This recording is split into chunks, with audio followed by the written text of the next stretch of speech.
संत रामपाल जी महाराज एक ऐसे महान संत जिन्होंने अपनी सतभक्ति, तत्व ज्ञान, करुणा और सेवा के बल पर समाज में नई मिसाल कायम की है। संत रामपाल जी महाराज की अगुवाई में उनके सभी सतलोक आश्रमों से समाज कल्याण के अद्भुत कार्यों ने समाज को सुनहरे भविष्य की एक नई उम्मीद दिखाई है।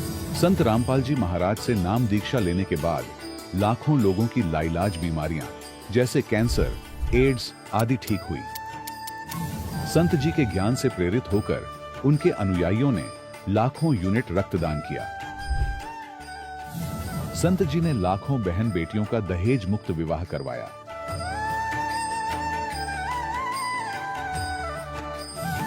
संत जी ने लाखों लोगों का नशा छुड़वाया, करोड़ों उजड़े परिवार बसे।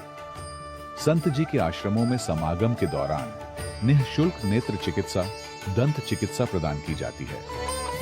संत रामपाल जी महाराज द्वारा समय समय पर पर्यावरण संरक्षण के उद्देश्य से बड़े स्तर पर वृक्षारोपण किया जाता है। संत जी ने जरूरतमंदों को तत्काल राहत पहुंचाने के लिए एम्बुलेंस सेवा शुरू की। संत जी अपने अनुयायियों को देहदान के लिए प्रेरित करते हैं, जिससे मानवता की सेवा और चिकित्सा क्षेत्र में सुधार हो सके। संत रामपाल जी महाराज के सभी आश्रमों में हर रोज निःशुल्क भंडारा आयोजित किया जाता है, जहां हर वर्ग, हर जाति और हर धर्म के लोग एक साथ बैठकर भोजन करते हैं।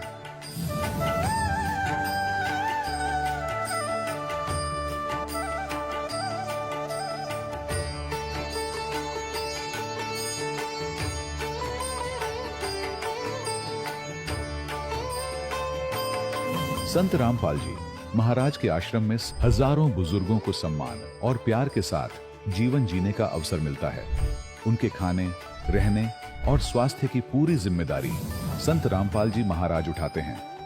अनाथ बच्चों के लिए संत रामपाल जी महाराज के सभी आश्रम किसी वरदान से कम नहीं। यहाँ उन्हें शिक्षा, संस्कार और भविष्य के लिए बेहतर अवसर प्रदान किए जाते हैं।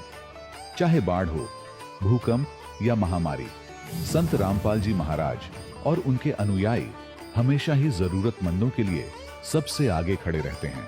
कोविड महामारी के दौरान संत रामपाल जी महाराज के आश्रमों से करोड़ों लोगों के लिए भोजन, दवाइयां और जीवन रक्षक सामग्रियां उपलब्ध कराई गई। चाहे गरीब की मदद हो या किसी शोषित और पीड़ित वर्ग के हक और सम्मान की लड़ाई, संत रामपाल जी महाराज ने हमेशा ही उनकी दबी आवाज को सरकारों तक पहुंचाया है और उन्हें उचित न्याय दिलवाने में अहम भूमिका अदा की है।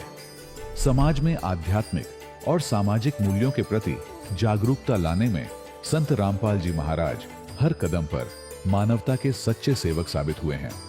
संत रामपाल जी महाराज का जीवन हमें सिखाता है कि सच्ची सेवा वही है जो निस्वार्थ भाव से की जाए। आइए हम भी इस महान सेवा के कार्य में इस महान संत से जुड़ें और संत रामपाल जी महाराज से नाम दीक्षा लेकर अपने जीवन को धन्य बनाएं।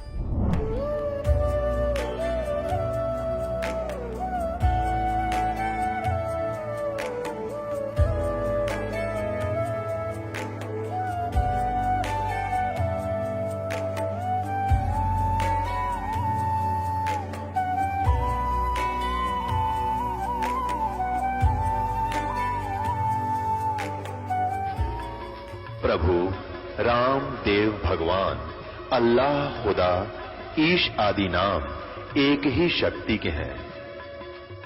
वो कैसा है, कहां है, कैसे मिलता है, किसने देखा है? ये प्रश्नवाचक चिन्ह पूर्ण रूप से हटाने के लिए अवश्य सुनिए जगत गुरु तत्वदर्शी संत रामपाल जी महाराज के अमृत वचन, सर्व पवित्र धर्मों के पवित्र शास्त्रों के आधार पर। सत साहिब दर्शकों, ये है रोशन जी, जो कुरुक्षेत्र हरियाणा के रहने वाले हैं। रोशन जी उन तमाम भक्ति साधनाओं को करते थे जो हिंदू समाज में प्रचलित है, और उन सभी भक्ति साधनाओं को करते हुए भी इनके व्यापार में इन्हें हानि हो रही थी। फिर इनकी जिंदगी तब बदली जब इन्होंने संत रामपाल जी महाराज से नाम दीक्षा ली। आखिर ऐसा क्या हुआ कि रोशन जी ने उन तमाम साधनाओं को त्याग कर संत रामपाल जी महाराज जी की शरण ग्रहण की? आइए सुनते हैं रोशन जी की कहानी उन्हीं की जुबानी। नमस्कार सर। साहब जी। सर क्या नाम है आपका? रोशन दास। सर कहाँ से हैं आप? मैं हरियाणा जिला कुरुक्षेत्र में रहने वाला हूँ। सर संत रामपाल जी महाराज से नाम दीक्षा आपने कब ली? सन 2004 में ली जी। सर संत रामपाल जी महाराज से नाम दीक्षा लेने से पहले क्या आप कोई भक्ति साधना भी करते थे? आज उससे पहले मैंने गुरु भी बना रखा था और शिव जी महाराज की भक्ति करता था, बजरंगबली महाराज की भक्ति करता था और माता की पूजा भी करता था और गुरु भी बना रखा था। इसके अलावा मैं सभी मंदिरों में जाता था, माता के मंदिर में भी जाता था, शिव जी महाराज के मंदिर में भी जाता था और बजरंगबली महाराज के मंदिर में भी जाता था। और गुरु जी ने जो मंत्र दे रखा था उसका भी मैं जाप करता था और शाम सवेरे धूप बत्ती करता था इन सभी की। एक दिन मेरे मन में विचार उठता है कि मैं इनकी सबकी भक्ति भी करता हूँ और इतना परेशानी भी क्यों है मेरे को। इसलिए मैंने एक दिन मन में विचार उठा कि हे परमात्मा, अगर तू कहीं है, तू सच्चा परमात्मा है तो मेरे को बताओ और कहाँ और कैसे मिलेंगे आप। एक दिन अचानक मैंने सुबह सुबह टीवी खोला। टीवी में संत रामपाल जी महाराज के प्रवचन चले हुए थे। मैंने देखा, 5 मिनट तक देखा। मैं देखा कि शायद हो सकता है यही गुरु पूरे हों और इन्हीं से ही काम बनेगा। अगले दिन मैंने उसी समय फिर टीवी खोला और देखा तो उस समय सत्संग चला हुआ था। फिर मैंने सोच लिया भी शायद यही गुरु पूरे हैं और इन्हीं से मेरे को नाम लेना पड़ेगा। उसके बाद मैं 6 महीने तक संत रामपाल जी के आश्रम में नहीं जा पाया और मेरी बात भी हुई थी वहाँ पे टेलीफोन पे। वो कहते थे यहाँ आओ, आपको नामदान दिया जाएगा और आपको के सारे सुख मिलेंगे, पर मैं 6 महीने तक नहीं जा पाया। उसके बाद अचानक गुरुजियों के सत्संग चले थे। जैसे पहले करनाल आए गुरुजी, कुरुक्षेत्र आए, अम्बाड़ा आए, यमुनानगर गए थे। सन 2004 में जैसे गुरुजी आए, सत्संग शुरू हुआ, पहले ही सत्संग में मैंने गुरुजियों से नामदान ले लिया और उसके बाद से मैं संत रामपाल जी महाराज के बताए अनुसार भक्ति कर रहा था। सर हमने सुना है कि संत रामपाल जी महाराज से नाम दीक्षा लेने के बाद श्रद्धालुओं को बहुत सारे लाभ प्राप्त होते हैं, तो क्या आपको भी लाभ प्राप्त हुए? हाँ जी, मेरे को बहुत सारे लाभ प्राप्त हुए। मेरा हर तरह से परमात्मा ने जब से मैंने नाम लिया, हर तरह से परमात्मा जैसे साथ साथ रहते थे और हर तरह के लाभ दिए। पर मैंने कुछ गलतियां की बीच में। उस समय परमात्मा ने मेरे को लाभ नहीं दिया। बीच में मेरे को दिक्कतें आई। तब मैंने एक बार सन 2004 में मैंने एक प्लांट लगाया था। उस प्लांट में मैंने 40-50 लाख रुपए लगाया था। उसमें ज़मीन भी बेची थी, कहीं से कर्जा भी लिया था और वो प्लांट मेरा फेल हो गया हर तरह से। मैंने पूरी कोशिश की उस प्लांट को चलाने की, मगर मेरा प्लांट चल नहीं पाया। लास्ट में मैंने सोचा भी या तो अब मरना पड़ेगा कहीं पे या परमात्मा मेरे प्लांट को चलाओ। तो मैंने परमात्मा से रो रो के प्रार्थना की। मैं आधा घंटा अपने कमरे में पढ़ के रोता रहा। रोते रोते मेरे को बाहर से प्लांट के चलने की आवाज़ आई और मैंने देखा भी प्लांट तो चलने की स्थिति में नहीं था, ये चल कैसे गया। मैं फिर भी बाहर नहीं निकला और मैं जो गुरुजी ने मेरे को संत रामपाल जी महाराज जी ने मंत्र बता रखे थे, मैं उनका जाप करता रहा। मैं 2 घंटे तक लगातार जाप किया और परमात्मा ने दया की कि मेरा वो प्लांट जो बिल्कुल फेल हो रखा था, सतगुरु संत रामपाल जी महाराज जी ने वो चलाया और जो प्लांट आसपास के थे उस एरिए के, वो स्ट्राइक की वजह से सारे बंद हो चुके थे और मेरा प्लांट चलता रहा और वो स्ट्राइक के एरिए से बाहर था। जो रेता बजरी का वो प्लांट था और जो रेता बजरी 3-4 रुपये फुट बिकता था वो 10-12 रुपये फुट तक परमात्मा ने बिकवाया।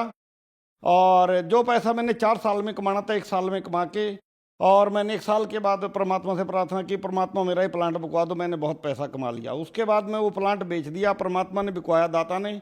और उसके बाद में प्लांट बेच के कुरुक्षेत्र आ गया और कुरुक्षेत्र आके मैंने फिर समर्सिबल मोटरों की फैक्ट्री लगाई। अब मैं समर्सिबल मोटरों की फैक्ट्री ही चलाता हूँ।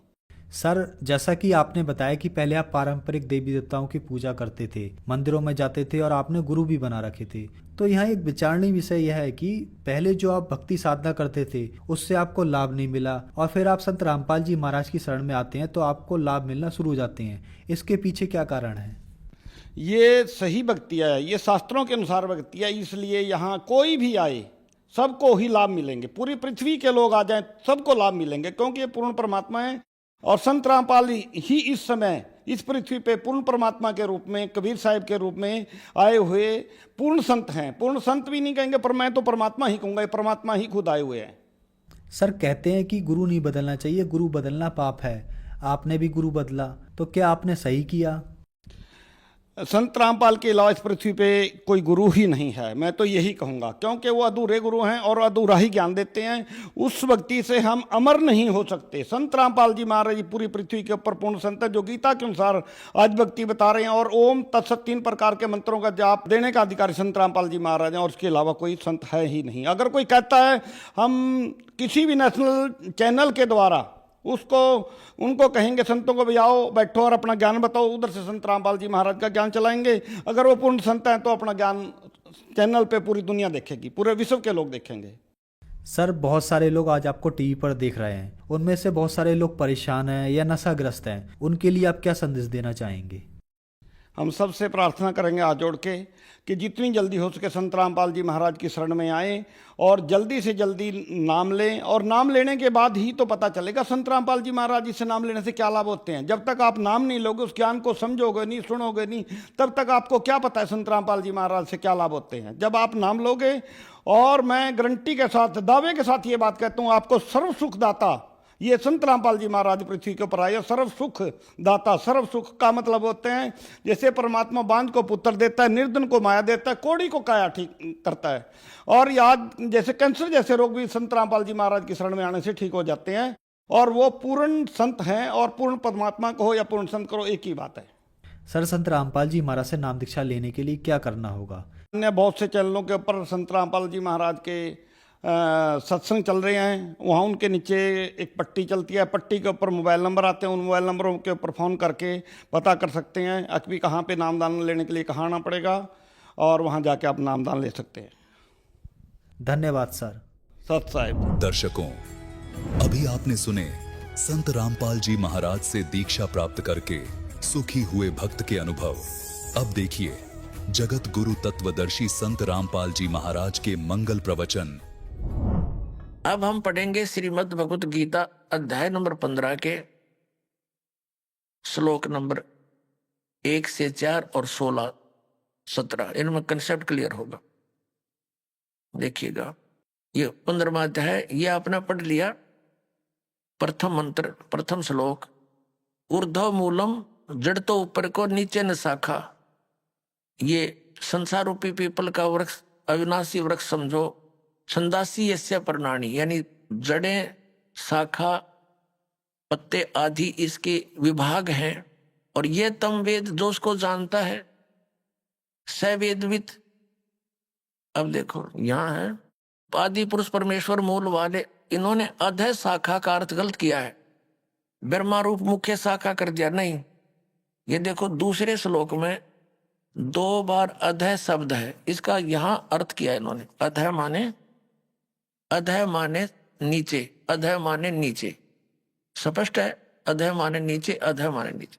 तो यहां भी अधः ही लिखना था, ये इनको ज्ञान नहीं था, इसलिए विचलित हो जाते थे।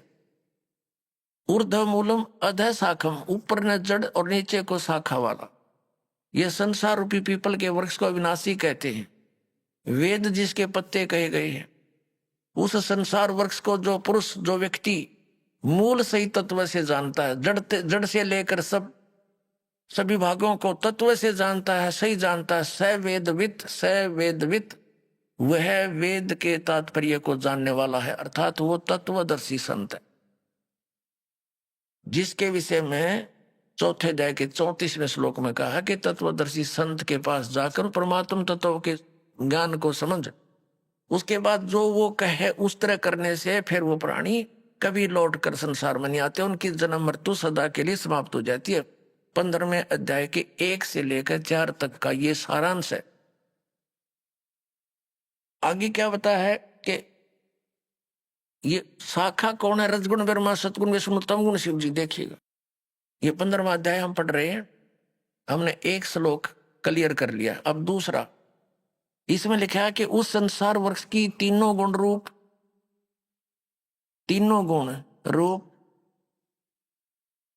ये शाखा, ये विषय भोग रूप, विषय पर वाला विषय विकारों वाली, ये तो देव मनुष्य रखिए तीनों नाप लिखा है, ये शाखा है। अधय माने नीचे, ऊर्ध्व माने ऊपर फैली हुई है। मनुष्य लोक में कर्मों के अनुसार बांधने वाली भी ये मूलानी यानी मुख्य कारण है, नीचे और ऊपर फैली हुई है, सब जगह नहीं, केवल नीचे और ऊपर। अब यहां ये कंसेप्ट क्लियर करना पड़ेगा। अब ये स्पष्ट करना पड़ेगा कि रजगुण ब्रह्मा जी, सतगुण विष्णु जी, तमगुण शिव जी। इसके लिए देखिएगा मार्कंडेय पुराण। ये मार्कंडेय पुराण, और ये कहां से प्रकाशित है? गीता प्रेस गोरखपुर से।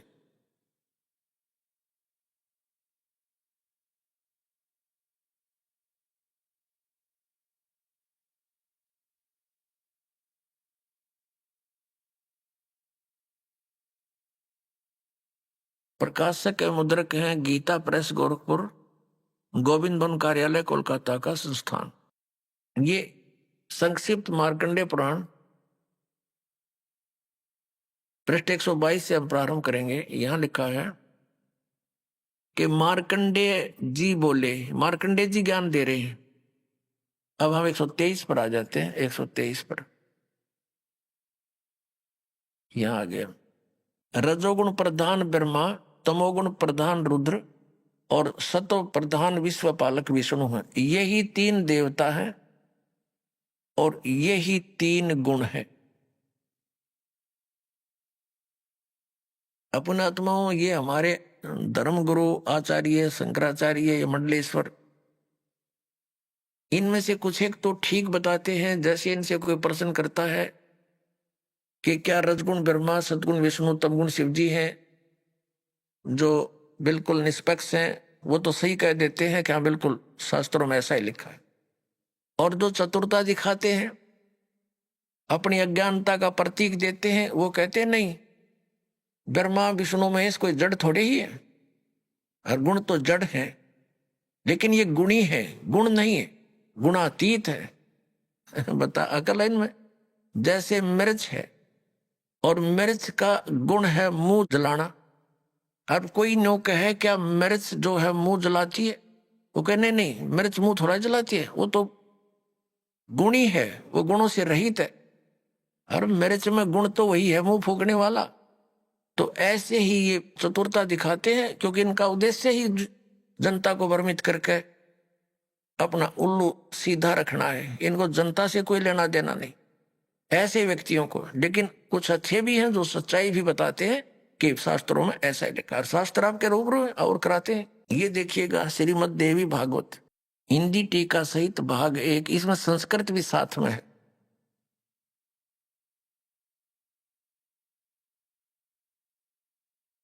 अथ देवी भागवतम सभाष्टीकम समातम, खेमराज श्री कृष्ण दास प्रकाशन, मुंबई। अब इसके तीसरे स्कंद पर हम आगे हैं। अथ श्रीमद् देवी भागवते भाषा टीका युक्ते तृतीय स्कंद प्रारंभते। इसके तीसरे स्कंद के 11वें पृष्ठ पर हम पढ़ेंगे। ये 11वां पृष्ठ है, ये 5वां अध्याय है, इसका 8वां श्लोक है। भगवान शंकर अपनी माता दुर्गा से कह रहे हैं, हे माता, यदि हमारे ऊपर सदा आप दया युक्त हो तो हमको तमोगुण में किस प्रकार प्रदान किया है? ब्रह्मा रजोगुण और हरि सतोगुण युक्त किए। फिर संस्कृत देखो, ये संस्कृत भी पढ़ेंगे हम, क्योंकि अब हम शिक्षित हैं। यदि दया धर्मना न सदा अंबिके कथम अहम विहित, क्यों मैं रच दिया, क्यों बना दिया तमोगुण, मुझे तमोगुण क्यों बना दिया? कमल जय, कमल से उत्पन्न होने वाले ब्रह्मा को रजोगुण संभव, क्यों रजोगुण उत्पन्न कर दिया? सुविहित है किमो सतोगुण हरि, और विष्णु जी को अपने सतोगुण क्यों बना दिया? इति सिद्धम रजगुण ब्रह्मा सतगुण विष्णु तमगुण शिव जी।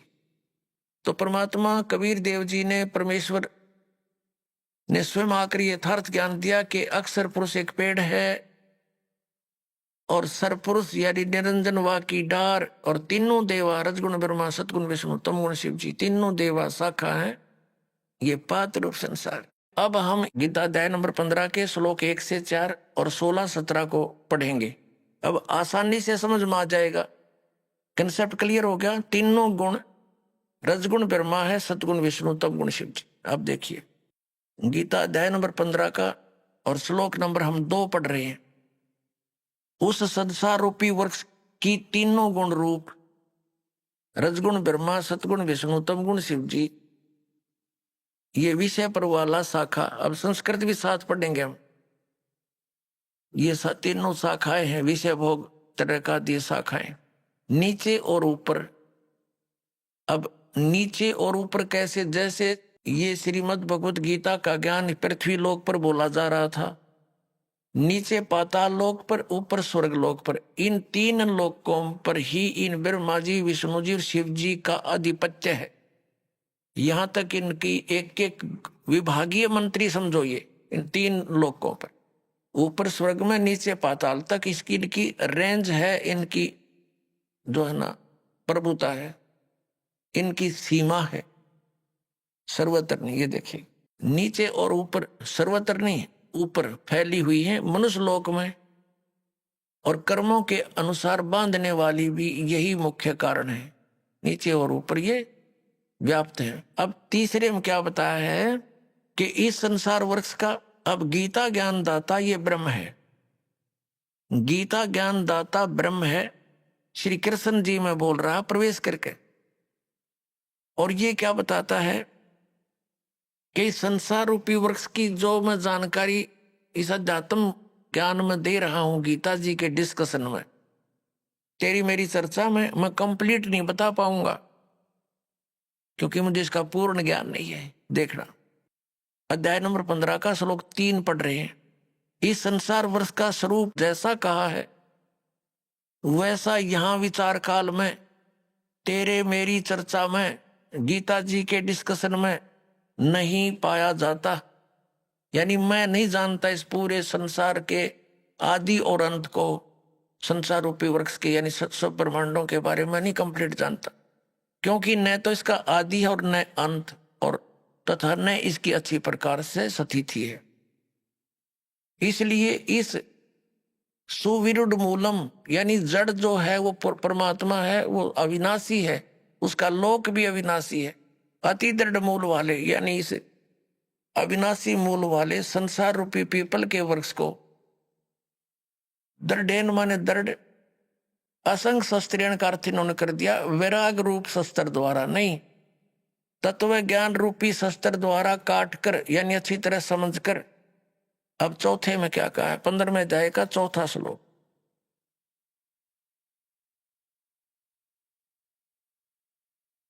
उसके पश्चात उस परम पद रूप परमेश्वर को भली भांति खोजना चाहिए, जिसमें गए हुए पुरुष फिर लौटकर संसार में नहीं आते, और जिस परमेश्वर से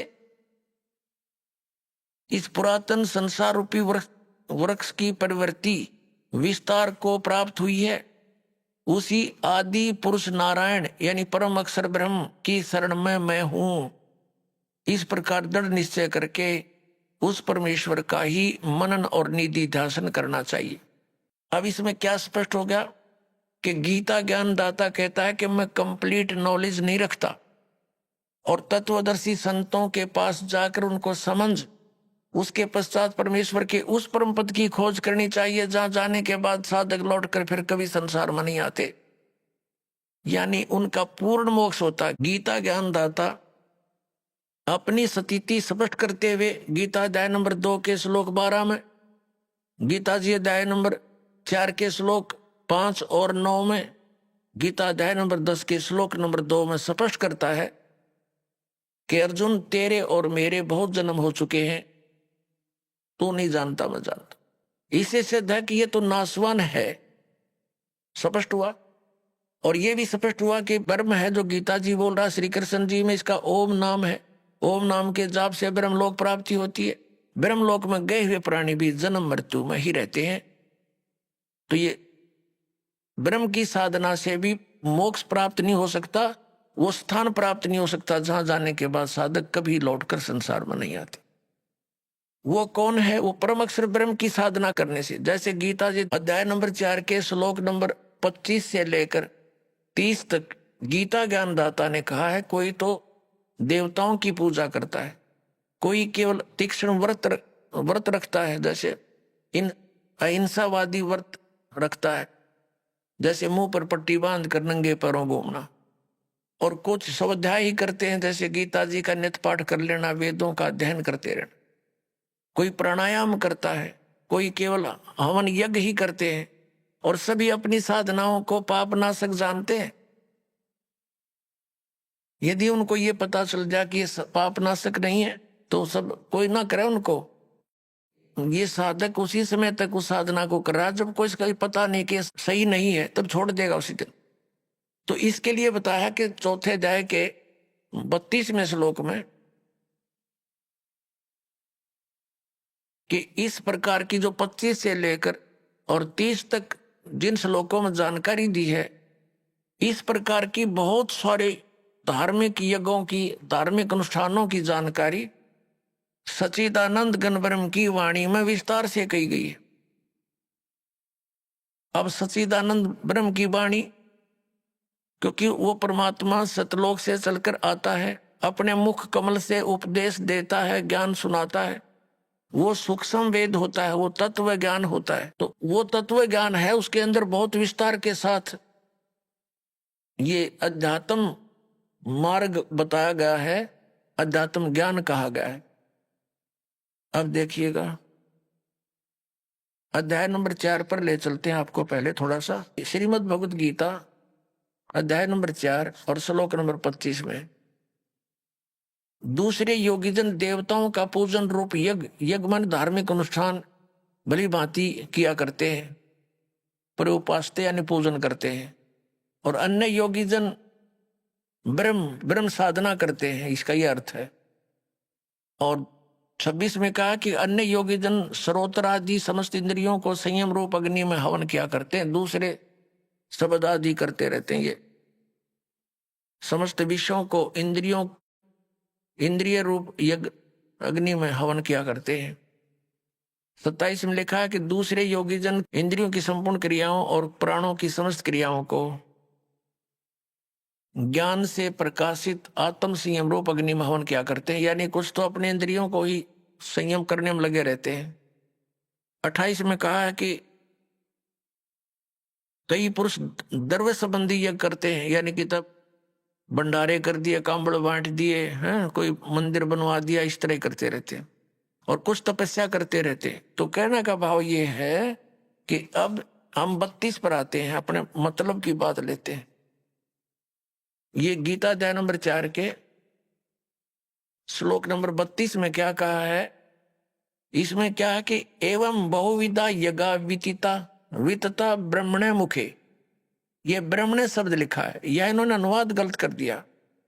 कर्मजान विदितान सर्वान एवं ज्ञातवा विमोक्ष से। इस प्रकार और भी बहुत तरह के यज्ञ माने धार्मिक अनुष्ठान ब्रह्मणे मुखे, इन्होंने वेद की वाणी में कर दिया, ये गलत कर दिया। यहां देखिएगा अध्याय नंबर 17 के और श्लोक नंबर 23 में यही ब्रह्मण्य शब्द है इसके अंदर। श्रीमद् भगवद गीता अध्याय नंबर 17 का श्रीमद् भगवद गीता और श्लोक नंबर 23 में ओम तत्सत इति निर्देश है ब्रह्मणे तिर्विद समर्थ है ब्राह्मणा तेन वेदा च यज्ञा च विहिता पुरा। इसका अनुवाद इन्होंने क्या कि ओम ओम तत् तत् सत सत, ओम तत्सत ऐसे ही है। 3 प्रकार का ब्रह्मणे माने सच्चिदानंद घन ब्रह्म का नाम कहा है। ब्रह्मणे का अर्थ सच्चिदानंद घन ब्रह्म समझो। अब यहां जाते हम फिर गीता जी के 4थे अध्याय के हम फिर 32वें श्लोक में आते हैं। 32वें श्लोक में अब ये ब्रह्मणे जो मुख्य लिखा है इन्होंने यहां गलत अनुवाद कर दिया। इस प्रकार बहुत तरह के यज्ञ सच्चिदानंद घन ब्रह्म की वाणी में विस्तार से कहे गए। ये तत्व ज्ञान है सच्चिदानंद घन ब्रह्म, यानी परम अक्षर ब्रह्म सतपुरुष कबीर साहब सतलोक से चलकर आते हैं और अच्छी आत्माओं को मिलते हैं, तत्व ज्ञान बताते हैं, फिर उनके द्वारा बोली गई कबीर वाणी लिपिबद्ध कर ली जाती है। तो उस कबीर वाणी में यानी सच्चिदानंद घन ब्रह्म की वाणी में जो उनके मुख कमल से बोली गई है, उसमें वो ज्ञान सब धार्मिक अनुष्ठानों की जानकारी पूर्ण रूप से विस्तार से कही गई है। वो तत्व ज्ञान है। उसको जानने के बाद फिर सभी कर्मों से मोक्ष प्राप्त हो जाता है। फिर चौथे अध्याय के 34वें श्लोक में कहा है, देखिएगा, ये देखना, चौथे अध्याय का 32वां श्लोक कंप्लीट पढ़ते हैं, अब समझ में आएगा। इस प्रकार और भी बहुत तरह के यज्ञ माने धार्मिक अनुष्ठानों की जानकारी, ये सच्चिदानंद घन ब्रह्म की वाणी पढ़ना, इसको ये गलत लिखा, ब्रह्म माने वेद नहीं हो सकता, ब्रह्म न सच्चिदानंद घन ब्रह्म की वाणी यानी परम अक्षर ब्रह्म की वाणी, इसको तत्व ज्ञान भी कहते हैं। मैं विस्तार से कहे गए हैं। उन सब को तू कर्म जान यानी नाम उठत नाम बैठत नाम सोच जाग बे, काम करते करते दैनिक कर्म करते करते उनका उसमें साधना के होती है। कर्म जान शारीरिक मन इंद्रिय और शारीरिक क्रियाओं द्वारा संपन्न होने वाले हैं, वो उसमें लिखा वो काम करते करते क्रियाएं करते हैं। कर्म योग के द्वारा संपन्न होते हैं वो सब क्रियाएं। इस प्रकार तत्व से जानकर उनके अनुष्ठान द्वारा तो कर्म बंधन से सर्वथा मुक्त हो जाएगा। अपने आत्माओं चौथे अध्याय के 34वें श्लोक में बताया वो तत्व ज्ञान को, ये चौथे अध्याय का श्रीमद् भगवत गीता, ये 34वां श्लोक है। उस ज्ञान को जो सच्चिदानंद घन ब्रह्म ने यानी परमेश्वर ने स्वयं आकर जो ज्ञान दिया, सुख संवेद, वो तत्व ज्ञान वो उसकी वाणी में लिखा होता है। और वो तत्व ज्ञान केवल वो संत ही जानते हैं जो उससे परिचित है। वो तत्व ज्ञान और तत्वदर्शी संत गीता ज्ञान से अन्य ज्ञान रखता है। यदि तत्व ज्ञान की जानकारी ब्रह्म को होती तो एक अध्याय और लिख देता, उसको ये ज्ञान नहीं था। अब यहां देखो, अब 34 में कहा, गीता अध्याय नंबर 4 के श्लोक नंबर 34 में कहा कि उस ज्ञान को जो सच्चिदानंद घन ब्रह्म की वाणी में विस्तार से कहा गया है, तो तत्वदर्शी संतों के पास जाकर, ज्ञानियों के पास जाकर समझ, उनको भली भांति दंडवत प्रणाम करने से और उनकी सेवा करने से, कपट छोड़कर सरलता पूर्वक प्रसन्न करने से वे परमात्म तत्व को भली भांति जानने वाले ज्ञानी महात्मा तुझे तत्व ज्ञान का उपदेश करेंगे। अपने आत्माओं, ये दास अब कहाँ लाना चाहता है आप जी को? गीता जी अध्याय नंबर 8 के श्लोक नंबर 1 में अर्जुन ने पूछा कि आप जी ने जो 7वें अध्याय के 29वें श्लोक में बताया है कि तत्ब्रह्म को जानकर और सारे दातुम से परिचित, सब कर्मों से परिचित व्यक्ति केवल जरा और मरण से छूटने का प्रयत्न करता। जरा माने वृद्ध अवस्था और मरण माने मृत्यु। तो 8वें अध्याय के प्रथम मंत्र में पूछा वो किम तत्ब्रह्म, ये देखिएगा, ये है श्रीमद् भगवत गीता अध्याय नंबर 7 और श्लोक नंबर 29, ये 29। यहां इसकी केवल संस्कृत है, आगे इसका अनुवाद है। जरा मरण मोक्षाय, जरा माने बुढ़ापा, मरण माने मृत्यु, मोक्ष माने छुटकारा पाने के अर्थ। माम आश्रित यतंती ये ते ब्रह्म तत्विदु कृष्णम अध्यात्म कर्म से अखिलम। इसका अर्थ है कि माम आश्रित, मैंने जो तुझे बताया है इस ज्ञान को आश्रित जो कर लेगा, तत्वदर्शी संतों को खोज लेता है, वह जो जरा मरण मोक्ष से छूटने, मोक्ष के लिए, जरा मरण के मोक्ष के लिए ही यतंती प्रयत्न करते हैं, वे तत्ब्रह्म को और संपूर्ण वो तत्ब्रह्म को जानते हैं और सारे अध्यात्म ज्ञान को और सब कर्मों को से परिचित है। ये देखिएगा, यह अनुवाद है 7वें अध्याय के 29वें श्लोक का। जो मेरी शरण होकर आश्रित है, इसका अर्थ तो ये दास ने जो बताया वही सही है कि मेरे इस ज्ञान का आश्रय कर ले, कि तत्वदर्शी संत की खोज कर ले, उसके बाद उससे प्राप्त ज्ञान के आधार से जो केवल जरा और मरण से छूटने का ही प्रयत्न करते हैं, वे उस तत्ब्रह्म से और सारे दातम ज्ञान से और सब कर्मों से परिचित हैं। देखिए अब 7वें अध्याय का 29वां श्लोक हम गीता जी का पढ़ रहे हैं। जो मेरे आश्रित है माने शरण होकर जरा और मरण, जरा माने वृद्ध अवस्था, मरण माने मृत्यु से छूटने के लिए यत्न करते हैं, वे उस ब्रह्म को और संपूर्ण अध्यात्म को, ये देखो उस तत् ब्रह्म, तत् ब्रह्म, उस ब्रह्म को, संपूर्ण अध्यात्म को और संपूर्ण कर्मों को जानते हैं। यहाँ 8वां अध्याय प्रारंभ होता है। इसका प्रथम ही श्लोक है 8वें अध्याय का। इसमें पूछा है किम तत्ब्रह्म, आपने जिस इस तत्ब्रह्म के बारे में कहा है कि तत् ब्रह्म को, उस ब्रह्म को और सब संपूर्ण अध्यात्म को, संपूर्ण कर्मों को जानते हैं। यह पूछा 8वें अध्याय के प्रथम श्लोक में किम तत्ब्रह्म और किम अध्यात्म, किम कर्म पुरुषोत्तम, किम अधिभूत च किम प्रोक्तम, अधिदेवम किम उच्यते। इसका उत्तर यहां गीता ज्ञान ये है, 8वें अध्याय का प्रथम मंत्र है, वह ब्रह्म क्या है, ये प्रश्न किया है अर्जुन ने। इसका उत्तर दिया है 8वें अध्याय के 3रे श्लोक में। ये 8वें अध्याय का ये 3रा श्लोक है। वह परम अक्षर ब्रह्म है, परम अक्षर ब्रह्म है, 3रे श्लोक में उत्तर दिया। अपना आत्माओं, अब हम आते हैं गीता जी अध्याय नंबर 15 के श्लोक नंबर 16 और 17 पे।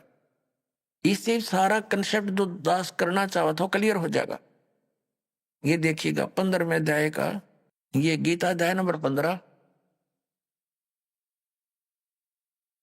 और यहां ये 16वां श्लोक है। इसमें 2 पुरुष बताए हैं, दिव्यम द्वौ इमौ पुरुषौ, 2 पुरुष, 2 प्रभु, 2 स्वामी, एक सर और एक अक्षर। इसको सर पुरुष कहो। इस दोनों पुरुषों को यहां लगा सकते हैं, सर पुरुष और अक्षर पुरुष। और यहां इनका अनुवाद, इन्हीं का अनुवाद देखते हैं। इस संसार में नासवान और अविनाशी भी ये 2 प्रकार के पुरुष माने प्रभु, पुरुष माने स्वामी भगवान कहे हैं। और सब प्राणियों के शरीर नासवान है और जीवात्मा अविनाशी कहा जाता है। इसका भावार्थ ये है कि सरपुरुष जो है ये ब्रह्म 21 ब्रह्मांड का स्वामी है और अक्षर पुरुष ये 7 संघ ब्रह्मांड का स्वामी है। ये दोनों भी और इनके अंतर्गत जितने प्राणी हैं सब नासवान है, लेकिन जीवात्मा तो किसी की भी नहीं मरती, वो तो विषय ही अलग है। अब ये स्पष्ट कर दिया, ये तो दोनों नासवान है, सरपुरुष भी और अक्षर पुरुष भी। भले ही अक्षर माने अविनाशी होता है, लेकिन इसकी बहुत ज्यादा लंबी आयु है, जिस कारण से इसको अक्षर कह रहे हैं, लेकिन ये वास्तव में अविनाशी नहीं है। इसका कंसेप्ट 15वें अध्याय के 17वें श्लोक में स्पष्ट कर दिया कि उत्तम पुरुष है तू अन्य और परमात्मा इति उदाहरते। देखना 15वें अध्याय का हमने 16वां पढ़ लिया, 17वां पढ़ेंगे। उत्तम पुरुष है तू अन्य परमात्मा इति उदाहरते, यह लोग तरम आविश्य विवर्ती अवय ईश्वर है। उत्तम पुरुष यानी श्रेष्ठ परमात्मा तो इन दोनों से कोई अलग है। 2 पुरुष 16वें में कहे उनसे अन्य है, और जो तीनों लोकों में प्रवेश करके सबका धारण पोषण करता है। अविनाशी परमेश्वर परमात्मा इस प्रकार कहा गया है। अपने आत्मा, अभी आपने उल्टा लटका हुआ संसार रूपी वृक्ष देखा, ये देखिएगा, ये उल्टा लटका हुआ संसार रूपी वृक्ष है और इसके ऊपर न जड़ नीचे को तीनों गुण रूपी शाखा है। तो जड़ से ही पूरे वृक्ष को आहार मिलता है। तीनों गुणों में, तीनों लोकों में प्रवेश करके सबका धारण पोषण ये मूल रूपी परमात्मा परम अक्षर ब्रह्म ही सब संसार का धारण पोषण करता है। ये संसार रूपी वृक्ष है। संसार रूपी वृक्ष की जो मूल है परम अक्षर ब्रह्म, ये देखो श्रीमद् भगवत गीता अध्याय नंबर हम 15 का और श्लोक नंबर हम ये 17वां पढ़ रहे हैं। उत्तम पुरुष है तू अन्य परमात्मा इति उदाहरते। उत्तम पुरुष यानी श्रेष्ठ परमात्मा प्रभु तो कोई और है, इन ऊपर वाले से दोनों से 16 वर्णित से अलग है, और उसी को परमात्मा कहा जाता है। यह लोक त्रयम आदि से विवर्ती, जो तीनों लोकों में प्रवेश करके सबका धारण पोषण करता है, वो वास्तव में अविनाशी भगवान है, वो अविनाशी परमात्मा है। ये देखिए, उत्तम पुरुष है तो अन्य परमात्मा, उत्तम पुरुष तो पुरुषोत्तम, उत्तम पुरुष यानी पुरुषोत्तम सही भगवान तो कोई और ही है जो तीनों लोकों प्रवेश करके और सबका धारण पोषण करता, वो है अविनाशी परमात्मा। वास्तव में अपने आत्मा जो दास निष्कर्ष निकालना चाह रहा अब निकल रहा है। अब जो प्रसंग चला था कि विष्णु जी तो कह रहे हैं मैं दुर्गा से ऊपर किसी को नहीं मानता, मेरे आध्यात्मिक ज्ञान के जितना मुझे है, मेरे ज्ञान में दुर्गा से ऊपर कोई भगवान नहीं। और दुर्गा, वो विष्णु जी कह रहे मैं दुर्गा की भक्ति करता रहता हूं, और हमारे आचार्य शंकराचार्य कहते हैं ये अपने स्वरूप की भक्ति करते हैं, ये किसी की भक्ति नहीं करते। कोई कह कोई राम की भक्ति करता है, राम श्री शंकर की करता है, ये इनकी दंत कथा लोक वेद था। अब दुर्गा जी ने स्पष्ट कर दिया, वो कहती है ब्रह्म की पूजा करो, मेरी पूजा भी छोड़ दो। उसका ओम नाम है, ओम नाम के जाप से ब्रह्म लोक प्राप्ति होगी। गीता जी ने स्पष्ट कर दिया कि गीता ज्ञानदाता ब्रह्म है, उसका एक ओम अक्षर है, उसकी साधना करने वाला ब्रह्मलोक में जाता है। ब्रह्मलोक में गए हुए प्राणी फिर जन्म मृत्यु में आते हैं, ये स्थायी मोक्ष नहीं। अब गीता ज्ञानदाता 18वें अध्याय के 62वें श्लोक में और गीता अध्याय नंबर 15 के 1 से 4 में और 18वें अध्याय के 62 और 66 में, इन श्लोकों में ये स्पष्ट कर रहा कि उस परमेश्वर की भक्ति करनी चाहिए, उस परम अक्षर ब्रह्म की, जो 8वें अध्याय के 3रे श्लोक में जिसके विषय में कहा, उसकी भक्ति करनी चाहिए। उसकी साधना करने से प्राणी कभी लौटकर संसार में नहीं आता, परमेश्वर के उस परम पद की प्राप्ति हो जाती है। और गीता जी अध्याय नंबर 18 के श्लोक नंबर 62 में कहा कि तू सर्वभाव से उस परमेश्वर की शरण में जा, उसकी कृपा से तू परम शांति को और सनातन परम धाम को प्राप्त होगा, यानी फिर कभी जन्म मृत्यु नहीं होगी। अपनी इसने स्पष्ट कर दी, तेरी और मेरी जन्म मृत्यु सदा बनी रहेगी। अपने आत्माओं, आज सुबह भी यही विषय रहा था, लेकिन जब तक ये ग्रंथ रूबरू नहीं हो जाते तब तक हमें विश्वास नहीं होता, क्योंकि हम दूध के जले हुए और छाछ को भी फूंक मार कर पीते हैं।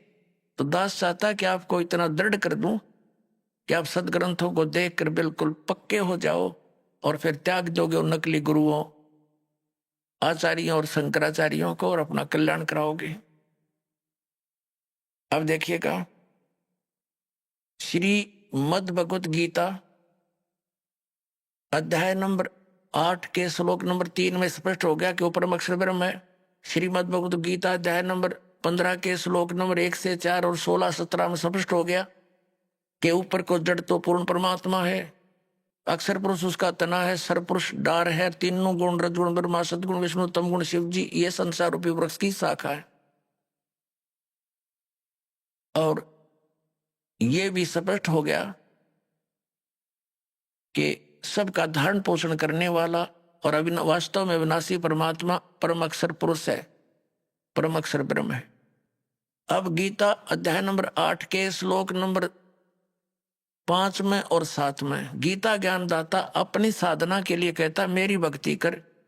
उसके लिए मंत्र इसने बता दिया 8वें अध्याय के 13वें श्लोक में कि मेरा एक ओम अक्षर है, नथिंग एल्स, और उसकी साधना मेरी भक्ति करनी है तो ओम अक्षर है तो मुझे प्राप्त होगा, लेकिन युद्ध करना पड़ेगा। और परम अक्षर ब्रह्म की शरण में जाना है, उसकी भक्ति करनी है तो उसका मंत्र बता दिया 17वें अध्याय के 23वें श्लोक में कि ओम तत्सत इति निर्देश है ब्रह्मण त्रिविध समर्थ है। ब्रह्मण माने उस परम अक्षर ब्रह्म के पाने की उसकी भक्ति का केवल ओम तत्सत इन 3 मंत्र के जाप का सिमरण करने का, 3 प्रकार से सिमरण करने का आदेश है। निर्देश, निर्देश माने फाइनल फैसला, नथिंग एल्स। तो उसकी साधना करने से तो वो 8वें अध्याय के 8, 9, 10 श्लोक में कहा कि उसकी भक्ति करेगा तो उस परमात्मा को, परम अक्षर ब्रह्म को प्राप्त होगा। जब उसकी साधना करने से वहां प्राणी चला जाता, जहां जाने के बाद फिर लौटकर संसार में नहीं आते। और ये हमारे अज्ञानी आचार्य शंकराचार्य, तत्व ज्ञानहीन प्राणी, मंडलेश्वर, ये कहते हैं हमारे धर्मगुरु के श्री कृष्ण जी अपने बारे में कह रहे।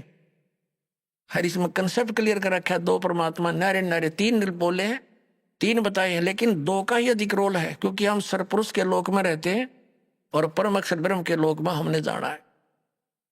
उसकी साधना है, लेकिन बीच में एक थोड़ा सा इंटरफेरेंस है इसकी अक्षर पुरुष के, इसके साथ संग ब्रह्मंडों से हमने पार करना है। उसके लिए इसका ये ओम तो ये सीधा ही मंत्र है ब्रह्म का, तत् ये सांकेतिक है अक्षर पुरुष का, और सत भी सांकेतिक है परम अक्षर पुरुष परम अक्षर ब्रह्म का। तो इन तीन मंत्रों के साधना से हम यहाँ से पूर्ण मोक्ष प्राप्त करके उस लोक में चले जाएंगे, जहां जाने के बाद साधक फिर कभी लौट कर नहीं आता। तो ये इस पूरी श्री मद् भगवत गीता का निष्कर्ष आपके सामने। आप थोड़ा संकेत दिखा और देता हूं, देखिएगा। श्रीमद् भगवत गीता अध्याय नंबर 8 के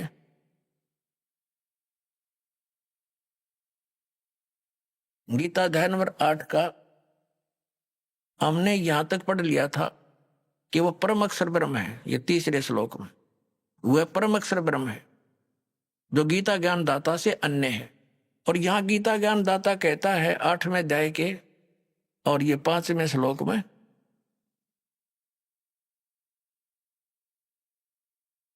पांचवें श्लोक में, कि जो पुरुष अंत काल में मुझे ही स्मरण करता हुआ शरीर त्याग कर जाता है वह साक्षात मेरे रूप को प्राप्त होता है।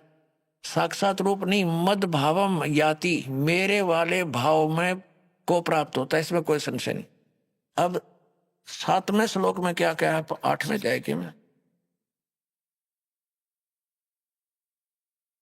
8वें अध्याय के गीता जी और 7वें में क्या कहा कि इसलिए अर्जुन तू सब समय में मेरा स्मरण कर और युद्ध भी कर।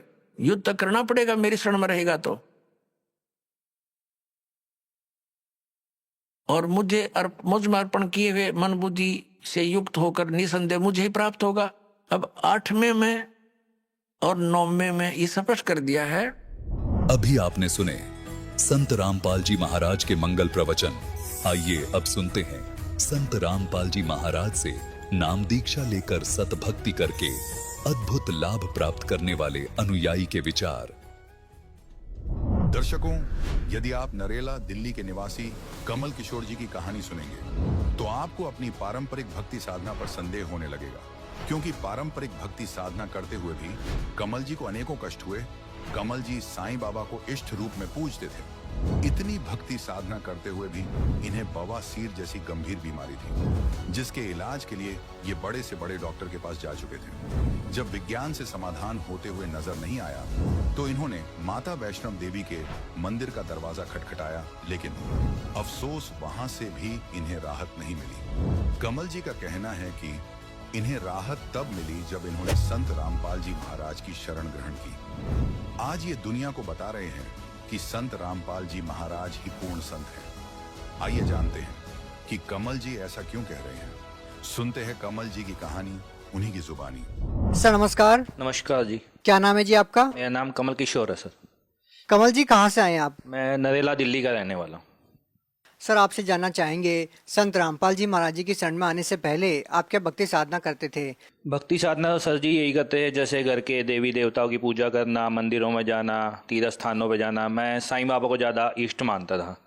मैं साईं बाबा की भक्ति ज़्यादा करता था। हर डेली मतलब साईं बाबा के मंदिर में जाना, मत्था टेकना, माला पहनाना और अपना प्रसाद बांटना, साईं बाबा को इष्ट मान के मैं इनकी भक्ति ज़्यादा करता था। तो फिर संत रामपाल जी महाराज जी की शरण में कैसे आए? बंदी छोड़ सदगुरु रामपाल जी महाराज की शरण में मैं ऐसे आया, जैसे मैं भक्ति करता रहा, साधना करता रहा, जो हमारे घर के करते रहते हैं देवी देवताओं की, साईं बाबा की मैं ज़्यादा करता था, इष्ट मानता था। तो मैं उनकी भक्ति करते करते हुए भी करता रहा। फिर अचानक शारीरिक प्रॉब्लम हो गई, शरीर में कुछ परेशानी होगी। फिर भी मैं साईं बाबा के मंदिरों में जाना नहीं छोड़ा। मैंने साईं बाबा की खूब भक्ति करी, लेकिन वो भक्ति करते करते मेरे शारीरिक में इतनी दिक्कत आने लगी कि मैं और कोई रास्ता नहीं मिल रहा था। मैं डॉक्टर के पास भी गया, वहाँ भी दिखाया, वहाँ भी कोई इलाज नहीं हुआ। डॉक्टर ने दवाई देते रहे तो ठीक रहा, दवाई छोड़ते ही मेरे वो दिक्कत फिर शुरू हो गई। तो मैं ढूंढता रहा, रास्ता ढूंढता रहा, कोई ऐसा परमात्मा में कोई ऐसी शक्ति है जो मुझे ठीक कर सके। तो मैं ठीक कहीं भी नहीं हुआ, दवाइयाँ छोड़ी, फिर दिक्कत शुरू हो गई। फिर मैं जैसे ही अपना, हमारे पड़ोस में संत रामपाल जी महाराज के पुराने भगत रहते हैं जो 10-15 साल से संत रामपाल जी महाराज की शरण में जुड़े हुए हैं। तो मैं जैसे ही बीमार था तो मैं वैष्णो देवी भी गया, प्रोग्राम बना फैमिली वाले लोग साथ, भाई वैष्णो देवी जाना है, तो मैं वैष्णो देवी भी गया, चलो वहाँ जाके ठीक हो जाऊँगा, माता रानी सुनेगी।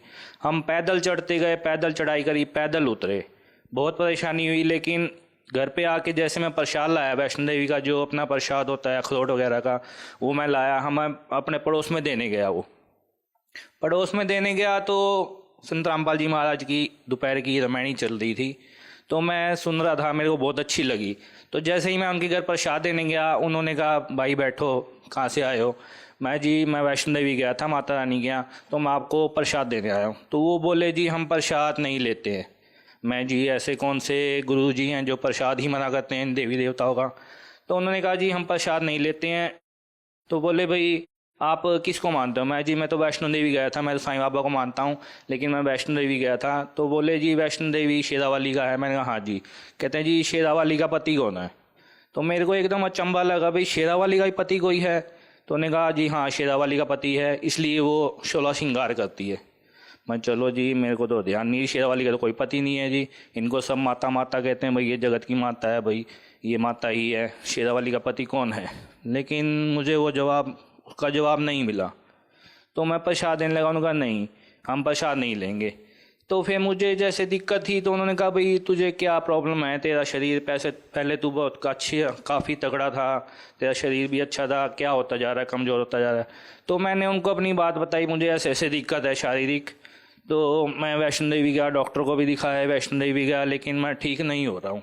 तो उन्होंने कहा जी आप सारी जगह घूम लिए, हमारी कहने से एक बार संत रामपाल जी महाराज जी से नाम दीक्षा लेके देखो, अगर आप ठीक हो जाओ तो नाम रखना, अगर आप नहीं ठीक हो तो नाम मत रखना।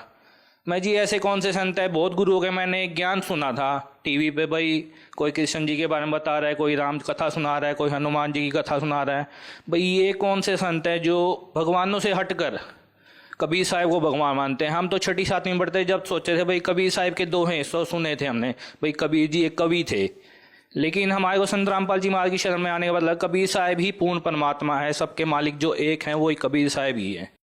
सर आपको जो बीमारियां थी, जिस बीमारियों को ठीक करने के लिए आप कभी साईं बाबा के मंदिर जाते थे, कभी वैष्णो देवी आप जाते थे, आपने ऐसा क्यों नहीं किया कि किसी डॉक्टर को अपनी बीमारी को दिखाया? क्योंकि संतों से नाम लेने से या मंदिरों में जाने से कैसे बीमारियां ठीक हो सकती है? सर डॉक्टरों को तो बहुत दिखाया, हमारे वहाँ फेमस डॉक्टर है, डॉक्टर टुटेजा डॉक्टर है, बहुत बड़े डॉक्टर है, मैंने उनको भी दिखाया, बट दवाई लेता रहा। जैसे मैंने आपको कहा पहले भी कि मैं मेडिसिन लेता रहा तो मैं ठीक रहा। जैसे ही मेरी मेडिसिन एक दिन भी छोड़ दी तो मुझे वो प्रॉब्लम फिर शुरू हो जाती। प्रॉब्लम क्या थी आपको? मुझे शारीरिक प्रॉब्लम थी, मुझे पाइल्स थी जी, बवासीर जिसको बोलते हैं, और मुझे बहुत ज़्यादा थी, बहुत ज़्यादा। मतलब जब तक मैं बैठा रहता मुझे बहुत ज़्यादा ब्लीडिंग होती थी, बहुत ज़्यादा, जिसके कारण मैं बहुत कमज़ोर हो चुका था, मेरा शरीर पूरा ख़त्म हो चुका था। तो मैं डॉक्टरों के पास गया, डॉक्टरों ने कहा भाई दवाई लेते रहो ठीक हो जाओगे। खूब पैसा लगाया, दवाई ली, लेकिन मैं ठीक नहीं हुआ। सर आप पढ़े लिखे हैं, क्या आप इस बात पे विश्वास करते हैं कि किसी संत से नाम दीक्षा लेने से कोई बीमारी ठीक हो सकती है? क्योंकि डॉक्टर के पास ही जाना जरूरी होता है ना, कोई बीमारी ठीक करनी है तो। डॉक्टर भी देखो जी भगवान के ही भेजे हुए हैं, भाई दवाइयाँ वो देते हैं तो उससे ठीक हो जाते हैं, लेकिन जब डॉक्टर हार मान लेते हैं वो भी जब ही कहते हैं जी भगवान आपकी वो देखेगा, अब तो हमने जो इलाज था हमने कर दिया। एक रिलेटिव थे, खास फ्रेंड थे मेरे, लेकिन उन्होंने भी काफ़ी अच्छे बहुत बड़े डॉक्टर थे वो दिल्ली में, तो उनसे मैंने पूछा तो उन्होंने कहा भाई बहुत कमज़ोर है, तो क्या हुआ तेरे को? मैं जी ऐसे भाई ऐसे ऐसे दिक्कत हो रही है डॉक्टर साहब मुझे। तो बोले भाई इसका एक ही ऑपरेशन है इलाज, और कोई इलाज नहीं है, आप ऑपरेशन करवाओगे ठीक हो जाओगे, ऑपरेशन नहीं करवाओगे तो आप दवाई लेते रहोगे ठीक रहोगे, दवाई छोड़ दोगे आपकी ये प्रॉब्लम फिर शुरू हो जाएगी। लेकिन मैंने कहा भाई मैं ऑपरेशन तो नहीं करवाऊँ, कहते इसके बाद कोई इलाज नहीं है, ऑपरेशन ही करवाना पड़ेगा आपको। मैं ठीक है चलो मैं ऑपरेशन के लिए देखता हूँ।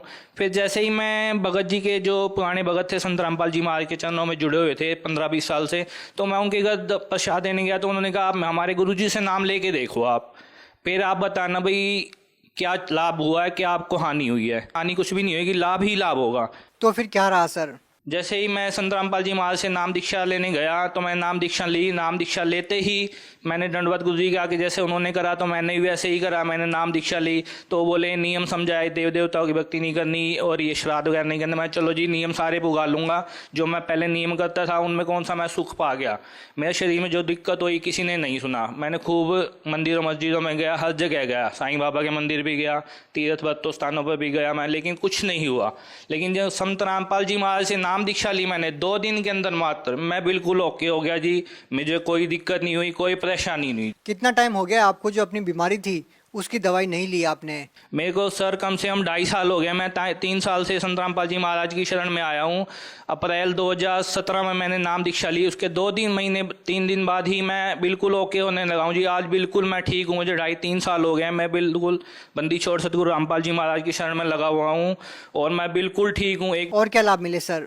सर लाभ तो बहुत मिले हैं। जैसे आध्यात्मिक लाभ मिला है, मुझे पता लगा भाई भगवान है कौन। अब मैं साईं बाबा को जैसे मानता था तो मैं मानता था भाई साईं बाबा सबके मालिक एक साईं बाबा ही हैं।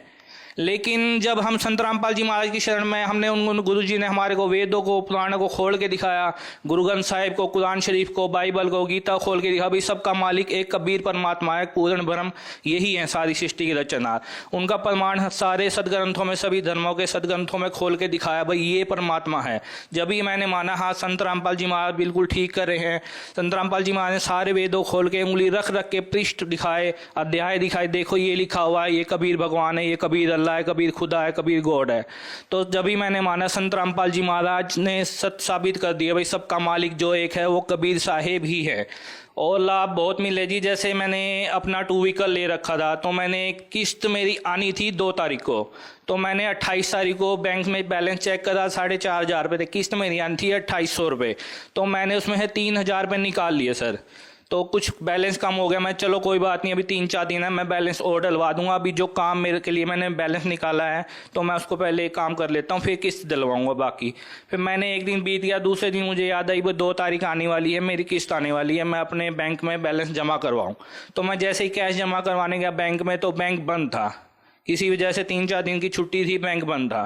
तो मुझे टेंशन हो गई, परमात्मा बंदी छोड़। मैंने आपके चरणों में दंडवत प्रणाम किया, हाथ जोड़ा, गुरु जी महाराज आप ही देखोगे, किस्त बाउंस हो गया, किस्त बाउंस होगी, चेक बाउंस हो गया तो सारा ट्रैक मेरा खराब हो जाएगा। लाभ मुझे ये मिला जैसे मेरा बैंक बैलेंस बढ़ा हुआ मिला।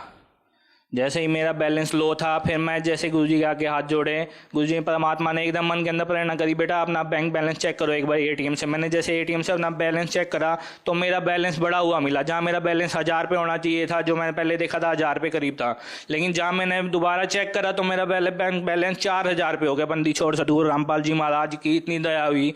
और दूसरा लाभ मेरे ये हुआ, जैसे ही मैं रोड क्रॉस कर रहा था, मैं रॉन्ग साइड में था, इधर से ट्रैफिक आ रहा था और इधर से मैं जा रहा था, तो मैं रॉन्ग साइड में था। जैसे ही मैं रोड क्रॉस करने लगा अपने व्हीकल से तो सामने देखा मैंने कोई नहीं आ रहा, तो मैंने रोड क्रॉस करा, पीछे से गाड़ी वाले ने आके मुझे जोर से ठोका। बड़ी स्कॉर्पियो गाड़ी थी, उसने मुझे साइड मारी। मैं बंदी छोड़ सतगुरु रामपाल जी महाराज जो हमने हमारे को नाम दीक्षा जो मंत्र दे रखा है, सतनाम का सुमरण करता हुआ जा रहा था, तो संत रामपाल जी महाराज ने उसी टाइम मेरे स्कूटी को एकदम बिल्कुल रोक दिया। ना मैं इधर गिरा, ना मैं उधर गिरा, ना मैं कहीं जाकर मुझे कुछ चोट लगी। टक्कर इतनी जबरदस्त थी, भगत जी आसपास वाले देखने वाले डर गए, भाई भगत जी को, इसको लड़के को कुछ हो गया, अब ये नहीं बचेगा। लेकिन मैं स्कूटी पे ही बैठा रहा और मेरी स्कूटी ना इधर हुई, ना उधर, ना आगे ना पीछे हुई, मैं बिल्कुल सेफ रहा। लेकिन घर जाके मैंने गुरु जी के दंडवत प्रणाम करी है, परमात्मा आपने रक्षा करी है, आप ही रक्षा करोगे। तो मैंने घर जाके देखा तो मुझे यहाँ पे हल्की सी खरोच आई थी, इसके अलावा मुझे कुछ भी नुकसान नहीं हुआ। संत रामपाल जी महाराज की ये बहुत बड़ी दया हुई मेरे ऊपर। सर आप भगत समाज को क्या संदेश देना चाहते हैं? भगत समाज को मैं संदेश नहीं, बस हाथ जोड़ के प्रार्थना कर सकता हूँ। सिर्फ संत रामपाल जी महाराज ही पूर्ण संत इस धरती पर आ रहे हुए हैं, कबीर साहिब के अवतार। अगर आपको विश्वास करना है तो 15-20 दिन उनका सत्संग देखें, सत्संग से आपको विश्वास हो जाएगा। आजकल समाज पढ़ा लिखा है, अपने वेदों पुराणों को उठा के खुद पढ़ सकता है, तो आप पढ़ लिख के देखें भाई कि संत रामपाल जी महाराज गलत बता रहे हैं, सही बता रहे हैं। 15-20 दिन सत्संग देखें, हाथ जोड़ के प्रार्थना है, आप सिर्फ 15-20 दिन ही सत्संग देखें, फिर आप निर्णय कीजिए संत रामपाल जी महाराज झूठ बोल रहे हैं या सच बोल रहे हैं, तो आपको विश्वास हो जाएगा क्या ये सच है या क्या झूठ है। धन्यवाद सर। सत साहिब।